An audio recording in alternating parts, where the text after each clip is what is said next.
안녕하세요. 이민경 행정사입니다. 오늘은 각종 계약서와 관련해서 말씀드리겠습니다.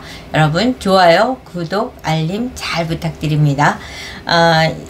사실 계약서라는 것은 글로 쓰는 법이다 이렇게 해도 과언이 아닐 것입니다. 최근에는 이제 국내 거래는 물론 해외 OEM 위스탁 또 전자상거래 이렇게 복잡하게 얽혀있는 시대이다 보니까 계약서 한 장이 수억, 수십억, 수백억, 수천억을 분쟁을 막아주는 안전벨트가 되고 있습니다.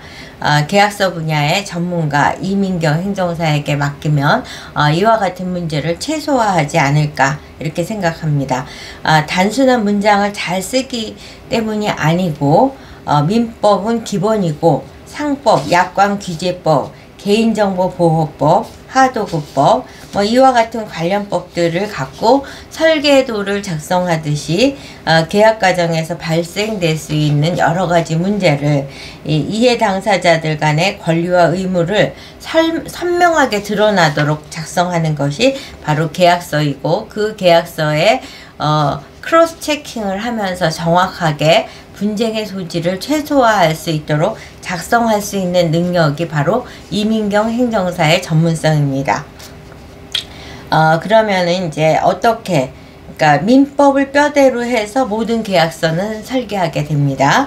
신의 성실의 원칙, 또 단순히 문구 한 줄을 당사자는 신의에 따라서 성실히 이행한다라는 수준이 아니고 각종 정보나 내용 속에서 신의 성실에 대한 원칙을 지켜야 되고, 또 반사회적 질서와 불공정한 법률 행위가 이루어지지 않도록 문장 속에 합리성을 가져야 된다고 봅니다.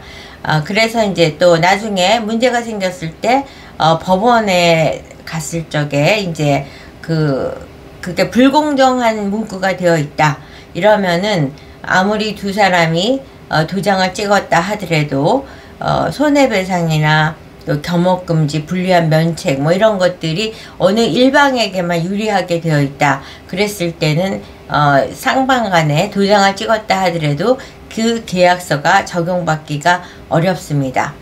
그리고 이제 이와 같이 그 불공정한 내용이 포함되면 안 된다는 말씀을 드리고, 그다음 의사표시에 대해서 아주 객관적이고 구체적인 내용으로 명시돼야 된다는 거, 그리고 그래서 이제 부속 설명서를 첨부해서 상세한 내용은 반드시 기재하고 그 내용 안에 양방 간에 인지했고 이에 대해서 서명했다라는 내용을 기재를 해야 됩니다. 그러니까 민법 조항을 알아서 이제 반영을 하고, 그 다음에 상법이나 약관규제법 이런 내용들도 이제 반영을 해야 됩니다. 그 다음에 최근에는 전자상거래가 많이 이루어지다 보니까 전자문서 및 전자거래 기본법도 정확하게 기재해야 적용을 해야 되고, 또 개인정보보호법, 하도급법 이런 것도 그 목적에 따라서 반영을 해서 상세히 작성을 해야 됩니다. 이처럼 이제 민법이 1층으로 베이스로 하고, 그 다음에 각종 특별법을 2층 구조로 이렇게 계약서를 짜기 때문에 분쟁이 발생됐을 때 기본적인 문제를 해결할 수 있고, 또 뿐만 아니라 이민경 행정사는 해외 거래 위스탁 OEM 계획까지도 작성을 성공적으로 해드린 경험을 갖고 있습니다. 관할 준거법, 분쟁 해결에 대한 조항도 구체적으로 작성을 해야 됩니다. 특히 해외 제조 공장과의 OEM에서 있어서는 어느 나라의 법을 적용할 것인지, 또 중재기관은 어디를 택할 것인지, 판결 중재 판정의 집행 가능성에 대한 것도 예측을 해서 기재를 해야 됩니다. 국제사법에 근거한 준거법을 선택해야 되고, 그래서 이제 계약 안에 대한민국 법을 준거한다든가 계약을 맺는 상대 국가의 법을 준거한다든가 라는 그런 문장을 이제 구체적으로도 넣어야 되고, 실제 분쟁 가능성이 있을 때 증거를 확보할 수 있는 증거에 대한 입증을 위한 준비도 철저히 하셔야 됩니다.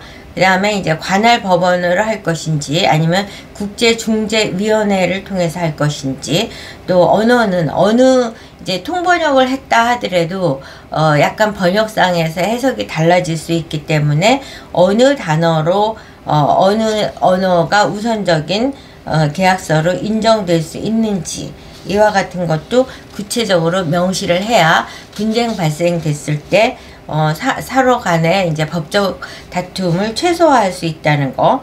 그래서 이제 이민경 행정사가 계약서를 작성함에 있어서 우선순위는 일단은 의뢰인을 보호한다는 것을 최선으로 하고 있습니다. 그렇지만 균형을 깨지 않고 상호 간의 합리적인 균형 감각을 갖고 문장을 써야지, 아무리 쌍방간에 도장을 찍었다 하더라도 추후 인정받을 수 없는 일방만 유리한 조항은 독소 조항이 될 수 있다는 점을 유념하고 객관성을 유지하는 데 최선을 다하고 있습니다. 그리고 나중에 입증이 가능한 계약서가 되도록 설명도 구체적으로 하고 또 인지했음을 동의하고 서명할 수 있도록 만들어 드리고 있습니다. 그리고 해석의 여지를 최소화할 수 있도록 명확한 문장을 지향하고 있다는 점. 그래서 합리적인 범위, 적정한 수준, 상호 협의한다, 이런 막연하고 추상적인 표현은 지양하고, 금액이라든가 기간, 횟수, 절차, 조건 등을 숫자로 아주 구체적으로 명시해서 분쟁이 이루어지지 않도록 문장을 만들어 드리는 것이 이민경 행정사의 경쟁력이라고 볼 수 있습니다. 계약서 한 장이 의뢰인의 인생을 좌우한다는 것, 계약서 한 장을 잘못함으로써 평생 모은 재산이 일시에 날아갈 수도 있다는 점을 고려해서 내일처럼 여러분의 계약서를 아주 충실하게 합리적인 내용으로 객관성 있게 작성하고 입증 가능성을 하고 상호 인지해서 서명했다는 문장을 반복적으로 사용하여 여러분들의 권리를 보장하고 의무를 가능하면 최소화할 수 있도록 노력하는 계약서를 작성해 드린다는 점을 강조해 드리면서 오늘 영상 마치도록 하겠습니다. 여러분, 계약서 필요하시면 연락 주세요. 좋아요, 구독, 알림 잘 부탁드립니다.